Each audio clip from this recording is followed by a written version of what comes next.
السلام علیکم، new digital کے ساتھ میں ہوں آمنہ جنوبہ۔ ناظرین، اسلام آباد میں اپوزیشن کی جانب سے پارلیمنٹ کے اندر جو ہے وہ آج 5ویں روز بھی دھرنا جاری ہے، جبکہ کے پی ہاؤس کی بات کی جائے تو یہاں پر بھی پی ٹی آئی اراکین کی جانب سے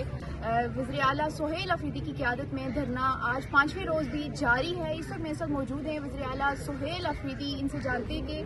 سر بتائیے گا کیا اسٹریٹجی ہے آگے، کیونکہ 5 دن سے ہم دیکھ رہے ہیں کہ دونوں جگہوں پہ پارلیمنٹ ہاؤس میں بھی اور کے پی ہاؤس کے باہر بھی اسی طرح دھرنا جاری ہے، اور ہم دیکھ رہے ہیں کہ آگے اسٹریٹجی جو ہے وہ پی ٹی آئی کی قیادت جو ہے کوئی اعلان کرے گی، تو کوئی اسٹریٹجی ہے آگے کیا کرنے جا رہے ہیں؟ جی بالکل اسٹریٹجی ہے۔ ابھی تک ہم پہلے مرحلے میں ہیں اور ہماری جو ہے وہ سادہ سی ڈیمانڈ ہے جو آئین اور قانون کے دائرے میں رہ کر ہے کہ عمران خان صاحب کا علاج ان کے ذاتی ڈاکٹرز، ان کی فیملی ممبرز کی موجودگی میں اور الشفا انٹرنیشنل جو ایک اسٹینڈرڈ ہاسپٹل ہے اس میں کرایا جائے۔ لیکن بدقسمتی سے جو جعلی حکومت ہے ان کی مسلسل ہٹ درمی کی وجہ سے حالات کو سنگین کیا جا رہا ہے، جو خطرناک حد تک آگے بڑھ رہی ہیں۔ تو میرے خیال میں ان کو ہوش کے ناخن لینا چاہیے اور جو عمران خان صاحب کا بنیادی انسانی حق ہے وہ ان کو دینا چاہیے۔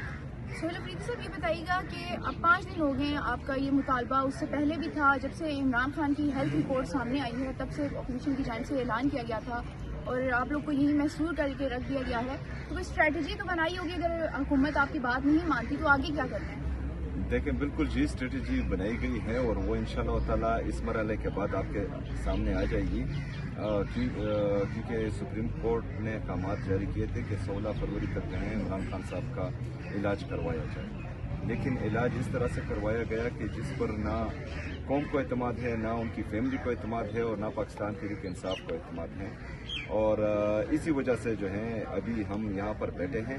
اور آگے کا عمل انشاءاللہ تعالیٰ اس کے بعد دوسرے مرحلے میں دیں گے۔ سہیل صاحب، ذاتی معالج کی بات بعد میں آئے گی، پہلے رپورٹ جو ہے ایک سامنے آئی ہے، کیا وہ رپورٹ آپ سے شیئر ہوئی ہے؟ آپ نے وہ رپورٹ پڑھی ہے؟ آپ اس سے مطمئن ہیں کہ نہیں؟ کیونکہ رپورٹ کے بعد ہی جو علاج ہے وہ اسٹارٹ ہوتا ہے۔ دیکھیں ایسے رپورٹ پڑھنے کا فائدہ ہی نہیں ہے جو ان کی طرف سے دیا گیا،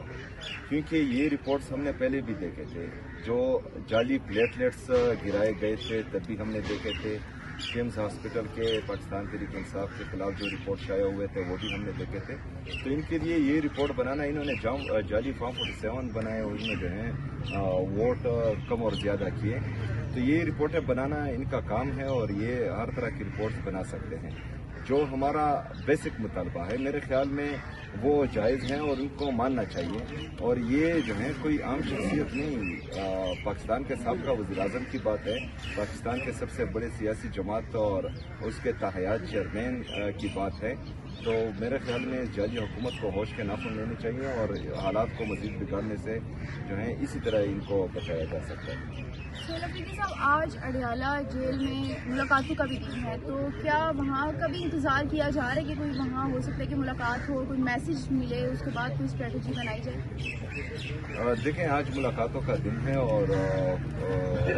عدالتوں کے احکامات کے مطابق آج ان کو ملنے کی اجازت دینی چاہیے، اور میرے خیال میں اگر آج اجازت دی گئی اور وہاں پر معاملات ہوئے، ان کی بہنوں سے ملاقات ہو گئی اور ان کو بتایا گیا، ان کو اعتماد دلایا گیا کہ وہ ریکور کر رہے ہیں یا ان کی طبیعت ابھی ٹھیک ہے، تو ان کی بہنیں قوم کو اعتماد میں لے لے گی اور یہ ساری چیزیں ختم ہو جائیں گی۔ لیکن بہرحال اگر وہ یہ نہیں چاہتے اور حالات کو خود خراب کرنا چاہ رہے ہیں تو حالات کو خراب کرنا ان کے ہاتھ میں، پھر خراب کریں حالات۔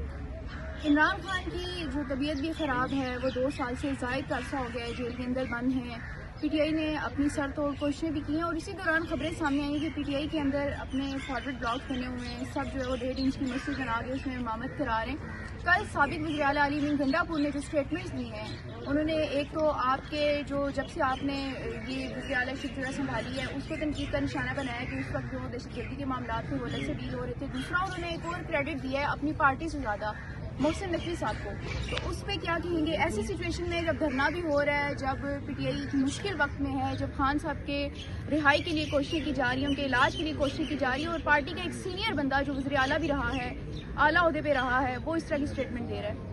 میری تو ان سے بات نہیں ہوئی کہ انہوں نے یہ اسٹیٹمنٹس شروع کیے، اور میرے خیال میں پاکستانی قوم جانتی ہے کہ وہ کہاں پر گری ہے، تو اس سے جو ہے وہ اس طرح کے اسٹیٹمنٹس سے